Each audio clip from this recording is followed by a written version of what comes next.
BRS के working सदर KTR ने वज़ीर आज़म मोदी से सवाल किया कि अगर वह हैदराबाद सेंट्रल यूनिवर्सिटी की ज़मीन मामले पर संजीदा है तो तहक़ीक़ात का हुक्म क्यों नहीं दे रहे हैं। उन्होंने कहा कि सिर्फ तकारीर से कुछ नहीं होगा, अगर मोदी को वाकई फ़िक्र है तो फौरी तौर पर जांच का आगाज़ करें। केटीआर ने याद दिलाया कि सुप्रीम कोर्ट की मुक़र्ररा कमेटी ने भी HCU ज़मीनों में बेज़ाब्तिगियों की निशानदेही की है और इन्वेस्टिगेशन कमेटी बनाने की सिफारिश की है। उन्होंने कहा कि तमाम शवाहिद के साथ मरकज़ को ख़त लिखा गया है और अब वक्त है कि मोदी सिर्फ बयानात नहीं बल्कि अमली इक़दामात उठाएं।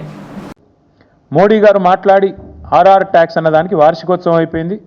ఏప్రిల్ 24లో మాట్లాడిండు. 25 దాకా ఏం కార్యవాయి లేదు, ఏం విచారణ లేదు, దానికి తదుపరి కార్యాచరణ ఏమీ లేదు. మళ్ళీ నిన్న మాట్లాడిండు ఏప్రిల్ 25. మళ్ళీ సంవత్సరానికి మెలకు వచ్చింది మోడీ గారికి. మెలకు వచ్చి మోడీ గారు నిన్న చెప్తారు ఏమని, అక్కడ మొత్తం చెట్లు కొట్టేస్తున్నారు, జంగల్ నాశనం చేస్తున్నారు, మొత్తం ఆగమాగం చేస్తున్నారు, బుల్డోజర్లను పంపినరు, అర్ధరాత్రి బుల్డోజర్లను పంపి ఆగమాగం చేస్తున్నది కాంగ్రెస్ ప్రభుత్వం తెలంగాణలో సెంట్రల్ యూనివర్సిటీ భూములలో అని చెప్పి మోడీ గారు హర్యానాలో మంచి ప్రవచనాలు చెప్పినట్టుగా నేను చూసిన. నేను నరేంద్ర మోడీ గారిని అడుగుతా ఉన్నా, this is the report of central empowered committee appointed by supreme court of India. Central empowered committee interim report స్పష్టంగా చెప్తున్నది. मोदी साहब, मैं आपको अंग्रेजी में सुनाना चाहता हूं.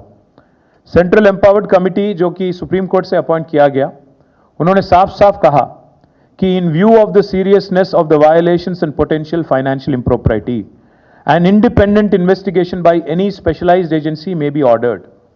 This is the report, this is the recommendation of interim recommendation of the committee. Now I am demanding BJP, I am demanding prime minister Modi, अगर आप तहे दिल से ये चाहते हो कि यहाँ के जो कांग्रेस हुकूमत ने जो गलत काम किया हैदराबाद सेंट्रल यूनिवर्सिटी में, इसका अगर सच बाहर लाना है, इसमें अगर जो दोषी है उनको अगर शिक्षा देना है, या ये आपका अगर एजेंडा है, आपका अगर इच्छा है, मैं पूछना चाहता हूं आपसे, हमारी पार्टी की तरफ से सेंट्रल एम्पावर्ड कमिटी कहने के बाद साफ साफ कि यहाँ पे फाइनेंशियल इम्प्रॉपर्टी है, वायोलेशंस हुए हैं, आप क्यों खामोश हो? भारत सरकार क्यों नहीं आगे आती है?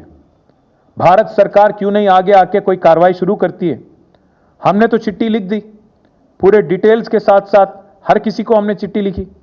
हमने लिखा हमारे पार्टी की तरफ से RBI गवर्नर को, SFIO को, सीरियस फ्रॉड इन्वेस्टिगेशन ऑफिस को, साथ ही साथ हमने CVC को, सेंट्रल विजिलेंस कमिश्नर, CBI, हर किसी को हमने पूरा डिटेल के साथ, पूरा आधार के साथ हमने चिट्ठी लिखा. अगर वो बस नहीं है आपके लिए, अगर वो काफी नहीं है आपके लिए, तो मैं पूछना चाहता हूं क्या ये सेंट्रल एम्पावर्ड कमेटी का रिपोर्ट भी आपके लिए काफी नहीं है?